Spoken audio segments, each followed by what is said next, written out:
Hello বন্ধুরা, এই শীতের সন্ধ্যায় সবাই কি করছো আর কেমন আছো অবশ্যই কমেন্ট করে জানাবে। দাঁড়াও আমি রেডি হয়ে আছি। তো দেখো রেডি হয়ে চলে এসেছি। আজকে দুজনে মিলে উদ্দেশ্যহীনভাবে শুধু ঘুরতে যাবো বলেই ঘুরতে বেরোচ্ছি।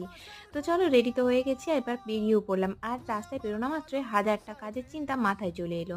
তো প্রথমে আমরা চলে এসেছি বোতল কিনতে বোতলের দোকানে। আমরা সাধারণত মলেই বোতলটা কিনি, আজকে কিনলাম দোকানে। তারপর এখান থেকে কেনাকাটা কমপ্লিট করে নিয়ে চলে এলাম মোমো খেতে। আর এই দাদা কিন্তু মোমো আর তার সাথে স্যুপটা দুটোই ভীষণ সুন্দর বানায়, আমার তো খুব ভালো লাগে। আর আমরা দুজন মোমো খেতে খুব ভালোবাসি। তার সাথে এরকম শীতের সন্ধ্যায় গরম গরম মোমো আর গরম গরম স্যুপ, মন্দ লাগে না বলো? আর দুজনে এক প্লেট মোমো নিয়ে ভাগাভাগি করে খেয়ে তারপর চলে এলাম নার্সারিতে। এই নার্সারিতে আমি আগেও এসেছি, বেশ সুন্দর সুন্দর গাছ থাকে।